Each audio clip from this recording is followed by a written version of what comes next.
Welcome to the Hindi Daily. We don't have today's newspaper on account of yesterday's Ganesh Chaturthi. Instead, there are some bonus articles explored. Today, we're diving deep into three really critical global shifts. First, we'll try to unravel an unexpected geopolitical realignment involving the US, India, and China. Then we'll explore how generative AI is, well, reshaping global power. And finally, navigate the complex currents of the global energy transition. It's quite a packed agenda, so let's jump right in. Our first deep dive looks at what seems like a really significant shift in global alliances. We're seeing U.S. relations with India cooling, while, kind of surprisingly, India's ties with China are warming up. Quite an interesting turn of events, wouldn't you say? It really is. And what's fascinating here, I think, is that this isn't just some minor diplomatic reshuffle. No, this unexpected realignment reflects some deep-seated policy changes and strategic recalculations, things with potentially long-term consequences for the global order. Right. It's definitely a moment of significant strategic reevaluation for everyone involved. Absolutely. And you can see tangible signs of this rapprochement. Just recently, the Chinese foreign minister, Wang Yi, made his first visit to New Delhi in, over 3 years? That's right, 3 years. And a key item on his agenda, something that really caught our eye, was the possibility of reducing troops on the disputed Himalayan border. I mean, that's a huge step, isn't it? Especially after that deadly clash in 2020 that really froze relations. A very significant step, yes. It signals a real shift in tone, at least. So let's try to unpack the U.S. approach that seemingly triggered this. President Trump took a pretty aggressive stance, imposing what he called a secondary tariff on India, pushing rates up to, a staggering 50%, ostensibly as a penalty for India buying Russian oil. Right, that was the justification given. Yet here's where it gets really interesting and frankly a bit surprising. He explicitly ruled out similar tariffs for China. China, the biggest buyer of Russian oil. And all while he was still engaging in trade talks with Beijing. That seems inconsistent. It certainly looks that way. And if we connect this to the bigger picture, you had Trump's trade advisor, Peter Navarro, harshly criticizing India's oil purchases. He called them opportunistic and deeply corrosive. Wow. Strong words. Very strong. He even said something like, if India wants to be treated as a strategic partner of the U.S., it needs to start acting like one. I mean, that kind of aggressive talk, plus U.S. pressure on India for agricultural concessions, which Prime Minister Modi flatly refused. Well, experts like Ivan Lazarev see this as seriously undermining mutual trust. Undermining trust, right. It painted India negatively while seemingly giving China a pass, as you said. And then there's another layer. The U.S. also warmed relations with Pakistan after Trump claimed credit for brokering a ceasefire. Now, that move caused shock and indignation in India. Understandably so, given the history. Exactly. India views Pakistan with hostility, and Pakistan, of course, has long been supported by China. So this combination of U.S. actions, it really seems to have pushed India into a bit of a corner. It does. And it raises questions about the U.S. strategy under Trump. Lazarev described it as highly personalized, driven by domestic politics, inconsistent, and short-termist. Now, he did concede there might have been a certain strategic logic behind some moves, maybe to strengthen the U.S. position somewhere. But for India, these actions clearly shook that long-standing strategic trust. It made them question the reliability, the long-term commitment. That's a big deal in diplomacy. Yeah, reliability is key. And it seems the India-China relationship was already maybe thawing a little. They agreed to militarily disengage at the border last year. That's right. There were steps being taken already. But you're suggesting Trump's tariffs catalyzed this détente, sped it up. So what drove that acceleration between these two historically cautious powers? Well, what's truly fascinating is this shared realization, seemingly on both sides, India and China, of the very high political, economic, and military cost of frozen relations. Exactly. China realized its aggressive posture had maybe pushed India too close to the U.S., and India, conversely, realized it might be losing its vaunted strategic autonomy by getting too close to Washington. So a mutual pulling back. Sort of. Yeah. Both nations saw the importance of economic ties and, crucially, the need to diversify partners in, an increasingly protectionist world. It felt like strategic pragmatism kicking in on both sides. And we're seeing tangible signs beyond just talk. Plans to resume direct flights next month after 5 years. Modi expected to visit China soon. These aren't small things. No, they signal serious intent. And India's firm response to the U.S. threats also shows it wasn't willing to just buckle under pressure. It's asserting its independent foreign policy. Okay, so what are the broader geopolitical implications here? Short term, maybe more friction with the U.S. In the short term, yeah, improved Sino-Indian relations could definitely create some friction with the Trump administration, new diplomatic headaches. But Lazarev suggests a kind of counterintuitive long-term outcome. He thinks it might actually increase India's value as a partner. Yeah. It could push Washington to, work harder to shore up its own relations with Delhi, precisely to counter China more effectively. Huh. That's a fascinating twist. But doesn't this whole episode just add to this growing perception of the U.S. as, well, an unreliable partner? What does that mean for the global order? Well, connecting to that bigger picture, Lazarev argues this will increase the international trend toward greater multipolarity. Multipolarity, right? India's role as an independent pole, less tied to the U.S., grows stronger. Its closer ties with China, Russia, the EU, that strengthens those actors too. And it might even legitimize institutions like BRICS as a hedge against dependency on Washington. This whole dynamic, he suggests, is basically revealing the limits of American power. Okay, a really complex shift there. Let's shift gears now from geopolitical alliances to another powerful force reshaping things, generative AI or Gen I. We're exploring how it's not just tech, but a key geopolitical factor, especially in this emerging idea of Industry 5.0. Right. And what's fascinating is how Gen AI and autonomous systems have gone beyond just being, cool tools or buzzwords. They are now powerful strategic national assets. They're fundamentally reshaping global power hierarchies, transforming industrial processes. And Industry 5.0, that's different from 4.0, right? Exactly. Yeah. While Industry 4.0 was all about automation and data, 5.0 aims for human centricity, sustainability, and resilience. It's about fostering collaboration between humans and intelligent systems, not just replacing people. Okay, so let's clarify Gen AI itself. How does it differ from, say, the AI we already know? How does it actually do what it does? Well, Gen AI is different because it can autonomously generate novel original content. Think images, text, code, even complex designs. Yeah. It's not just recognizing patterns, it's creating. It does this using huge data sets and powerful algorithms, often things like large language models, which let it understand context and produce really creative human-like stuff. Okay, creation, not just recognition. But you mentioned Industry 5.0 emphasizes human agency. Where's the tension with Gen AI then? The tension is right there. Industry 5.0 wants human control, collaboration. But Gen AI shows these agentic behaviors. It makes decisions, directs tasks, often autonomously. And frequently, it operates as a black box. Meaning we don't know how it decided? Exactly. Even the creators might not fully trace the reasoning. This creates huge governance challenges. How do you maintain meaningful human control? Accountability. Especially when moral or legal responsibility seems to shift to the machine. That's a tough nut to crack. Yeah, definitely. So it sounds like Gen AI is now a core strategic asset, like oil or armies. How are nations positioning themselves in this AI race? Is it clear who's ahead? It's a really diverse landscape. The U.S. mostly takes a market-driven approach, prioritizing private R&D, workforce development, formalized in the National AI Initiative Act of 2020. China, on the other hand, pursues a much more government-led strategy. Very clear goal, become the world leader by 2030. And they're making progress despite restrictions. Yes, despite U.S. chip restrictions, China's actually outpacing the U.S. in AI research volume and patent applications. It's quite remarkable. Wow. What about Europe? Other players? Well, the European Union is really emphasizing ethical AI development alongside big investments.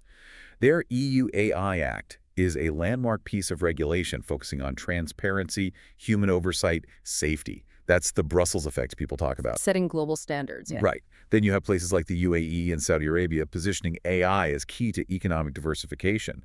The UAE even has the world's first ministry of AI.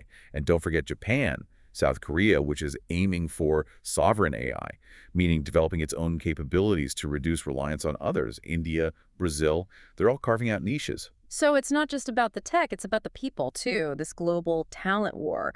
Why is human capital so critical here? Who's winning that? Absolutely critical. Success in AI boils down to having skilled researchers, engineers, data scientists. The U.S. still has an edge with its talent pipelines, attracting global talent. China, though, has the largest overall AI talent pool, and South Korea is aggressively expanding its base with government backing. And the risk for others? The competition directly impacts national competitiveness. And here's a key insight. Developing countries that can't retain or attract AI experts risk falling further behind. It widens those global inequalities. Okay, let's look at supply chains. How is Gen AI changing them? You mentioned opportunities, but also vulnerabilities. Right, it's a classic double-edged sword. On the plus side, Gen AI transforms supply chain management through optimization. You see Maersk cutting vessel downtime by 30% with AI predictive maintenance. Walmart saving $1.5 billion yearly with AI inventory systems. Impressive numbers. They really are. It allows a shift from just reacting to problems to proactively anticipating and mitigating disruptions. That's huge. But the risks, the other edge of the sword. The integration creates big vulnerabilities, increased complexity, more interdependencies. AI systems become targets for sophisticated supply chain attacks. Imagine malicious code hidden deep inside. Data risks are huge. Too biased or flawed training data means flawed AI outcomes. Of course, garbage in, garbage out. Precisely. And cybersecurity threats get amplified. AI systems are vulnerable, and they can be misused to create even nastier cyber threats. So tie this back to geopolitical stability. What's the impact? Well, a critical point here is the geopolitical impact of AI chip shortages. Hmm. That's a major vulnerability. U.S. export restrictions on advanced chips targeting China have created this semiconductor crossroads. China retaliates, maybe hoarding critical materials. It's very tense. And the fact that advanced chip production is so concentrated, especially in Taiwan, creates single points of failure. The whole global supply chain becomes vulnerable to geopolitical flare-ups. Which brings us to data sovereignty. It sounds like more than just a legal term now. Oh, absolutely. It's evolved into a strategic priority. Basically, it means data generated or stored in a country has to follow that country's laws. Data becomes a critical national asset. Why the push? What's motivating it? Several things. National security, preventing cyber espionage. Economic value, empowering local companies, avoiding what some call data colonization by foreign tech giants, and just digital sovereignty, control over your own digital space. Makes sense. But is there a downside to walling off data like that? Yes, there definitely is. Ah. While it boosts national control, it can hinder economic growth, create huge compliance burdens for global companies, and more broadly, it contributes to fragmenting the global internet. That impedes the free flow of information, which is vital for AI progress. And could it worsen inequality? That's a major concern.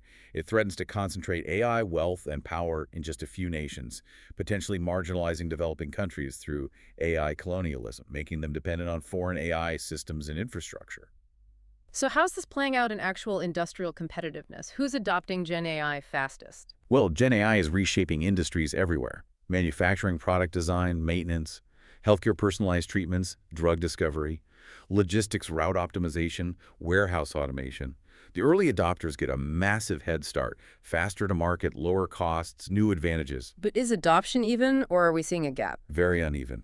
North America leads, then Asia Pacific and Europe. Other regions lag significantly. This creates structural inequality. Wealthier nations with mature innovation ecosystems get disproportionate gains. Developing nations risk that technological dependency we mentioned. And this can lead to job displacement, too. Yes, the productivity to quality trade-off. Gen AI can automate complex cognitive tasks, maybe 90% of a logistics manager's task, for example. This can displace middle-income workers, worsening socioeconomic gaps both within and between countries. So what does a nation actually need to compete in this AI world? Talent, yes, but what else? It needs both top talent and robust infrastructure. Skilled engineers, yes, but also advanced semiconductors, massive computing clusters, secure data centers. We're seeing an infrastructure arms race, really, fueled by things like the U.S.-China tech rivalry and chip controls. Access to the basic building blocks is strategic. With all these complex dynamics, economic, social, military, how are we even trying to govern AI to keep it aligned with human values? AI governance is, well, it's a critical global imperative, but honestly, it's a very fragmented landscape right now. You have the EU with its comprehensive Binding AI Act, the Brussels effect, setting standards. Right. Then the U.S. favors a more reactive market-driven approach, the Silicon Valley effect, relying more on industry self-regulation. China has its state-led strategy integrating AI into social governance. Japan prefers softer guidelines. Very different paths. But are there common problems they all face despite the different approaches? Oh, absolutely. Common challenges persist everywhere. The black box problem, opaque decisions, bias and discrimination baked into the data privacy concerns, AI hallucinations just making stuff up, jailbreaking to bypass safety features, and always regulatory lag. The tech just moves too fast for the laws. What about international effort? Any attempt at global rules? There are initiatives, like the OECD Principles on AI, the UN High-Level Advisory Body. They're trying to build consensus, establish shared norms for responsible AI. But frankly, geopolitical tensions and sometimes excluding key players hinder their effectiveness. So what happens instead? You get unilateralism, small groups of like-minded countries setting norms. It works for them, maybe, but it risks deepening global fragmentation. You end up with competing regulatory bubbles. And those export controls on ships we talked about? Yeah. How do they fit into this fragmented future? They've become really powerful national security tools, weaponizing supply chains, essentially. The U.S. restricts chips to constrain rivals like China. China then doubles down on its own domestic innovation. Creating separate ecosystems. Potentially, yes. Parallel AI ecosystems with different technical standards, maybe even different ethical norms. This pushes us towards a truly multipolar AI world. And that makes global coordination on safety, interoperability, responsible use, well, it makes it much, much harder. Okay, a lot to think about there with AI. Let's move to our final deep dive. The crucial world of global energy. It feels like a sector pulled in two directions. Strong tailwinds speeding up the energy transition, but also significant headwinds slowing it down. That's a great way to put it. On the positive side, the tailwinds are strong. 2024 saw a record $2 trillion invested in clean energy, tech, and infrastructure. That's huge. $2 trillion, wow. Yeah, and is rapidly speeding up renewable deployment, wind and solar, and also energy efficiency improvements. Critically, wind and solar are now the cheapest electricity sources in many markets worldwide. Economics are on their side. That sounds really promising. But the headwinds, what's holding things back? Well, despite the investment, global CO2 emissions are still hitting record highs. That shows the scale of the challenge. Also, the benefits of these energy investments are unevenly spread, often widening inequalities. Energy security is still a top concern for many governments, especially after recent geopolitical events, making them hesitant to ditch fossil fuels completely. Then there's uncertainty around U.S. energy policy, as analyzed before the election, and, importantly, surging electricity demand from new tech like AI.